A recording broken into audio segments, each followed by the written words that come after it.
नमस्कार। आज हम बात करने वाले हैं एम्प्लॉयज स्टेट इंश्योरेंस एक्ट के बारे में, जिसे हम आमतौर पर ईएसआई एक्ट भी कहते हैं।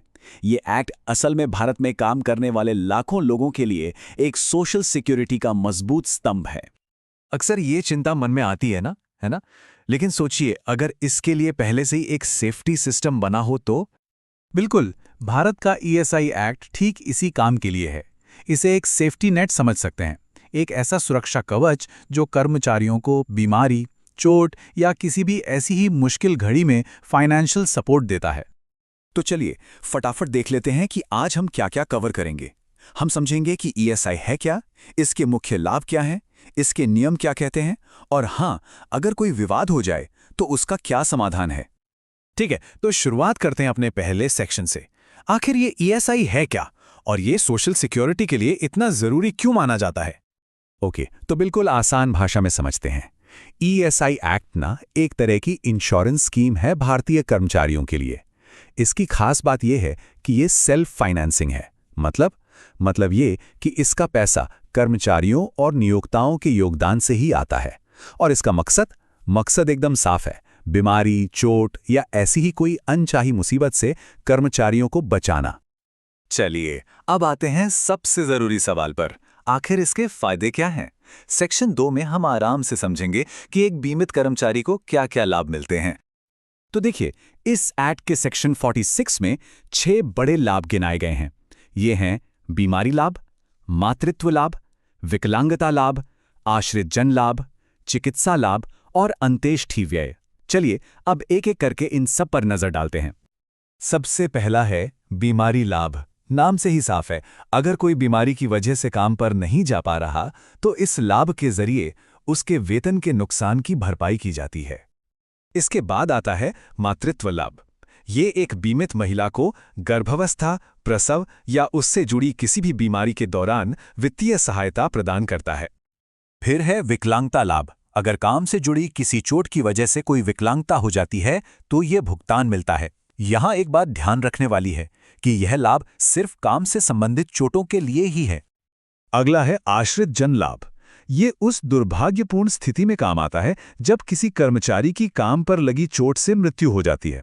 ऐसे में ये लाभ उनके परिवार को एक वित्तीय सुरक्षा कवच प्रदान करता है।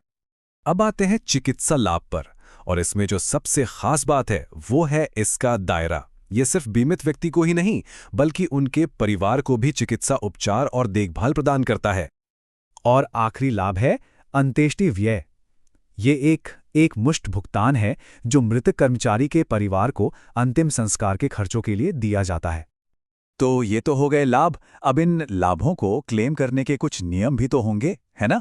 तो चलिए सेक्शन 3 में इन्हीं जरूरी नियमों को समझते हैं। यहाँ एक बहुत ही जरूरी सिद्धांत है, एक चोट एक दावा। इसका मतलब क्या है? इसका मतलब ये कि सेक्शन 53 के हिसाब से एक ही काम की चोट के लिए ईएसआई अधिनियम और किसी दूसरे कानून जैसे कर्मकार प्रतिकर अधिनियम दोनों के तहत मुआवजे का दावा नहीं किया जा सकता। किसी एक को चुनना होगा। इसी तरह कुछ लाभों को एक साथ नहीं लिया जा सकता। जैसा कि आप देख सकते हैं, एक ही समय अवधि के लिए बीमारी लाभ और मातृत्व लाभ या बीमारी लाभ और अस्थायी विकलांगता लाभ एक साथ नहीं ले सकते। नियम साफ है, किसी एक अवधि के लिए इनमें से कोई एक ही लाभ मिलेगा। अच्छा, 2 और जरूरी नियम। पहला, सेक्शन 60 कहता है कि लाभ पाने का जो अधिकार है वो किसी और को ट्रांसफर नहीं हो सकता। और दूसरा, सेक्शन 70 के मुताबिक अगर गलती से कोई लाभ मिल गया है तो उसे ईएसआई निगम को वापस करना पड़ेगा। ठीक है, अब आगे बढ़ते हैं सेक्शन 4 पर, कार्यस्थल सुरक्षा। आइए देखते हैं कि यह अधिनियम एक कर्मचारी के लिए ढाल का काम कैसे करता है। ये सेक्शन कर्मचारियों को बहुत जरूरी सुरक्षा देता है। देखिए, सेक्शन 72 साफ कहता है कि नियोक्ता सिर्फ इसलिए किसी का वेतन नहीं काट सकता क्योंकि वो ईएसआई योगदान दे रहा है। और इससे भी जरूरी सेक्शन 73 कहता है कि जब कोई कर्मचारी बीमारी, मातृत्व या अस्थायी विकलांगता लाभ ले रहा हो तो उस दौरान उसे नौकरी से निकाला या दंडित नहीं किया जा सकता। चलिए अब हम अपने आखिरी सेक्शन पर आ गए हैं, सेक्शन 5। सवाल यह है कि अगर इन सब मामलों में कोई विवाद या झगड़ा खड़ा हो जाए तब क्या होता है? तो इन विवादों को सुलझाने के लिए एक विशेष अदालत है। इसे कहते हैं ईएसआई न्यायालय। इसे राज्य सरकार स्थापित करती है और इसका एक ही काम है, ईएसआई अधिनियम से जुड़े सारे विवादों और दावों को संभालना। तो ये ईएसआई न्यायालय क्या क्या तय करता है? इसके पास काफी अधिकार हैं। जैसे ये तय करना कि कोई व्यक्ति कर्मचारी है या नहीं, वेतन या योगदान की सही दर क्या है, किसी का किसी लाभ पर हक बनता है या नहीं, ये सारे फैसले ईएसआई न्यायालय ही लेता है। यहां तक कि नियोक्ताओं, कर्मचारियों और निगम के बीच के झगड़े भी यहीं सुलझाए जाते हैं।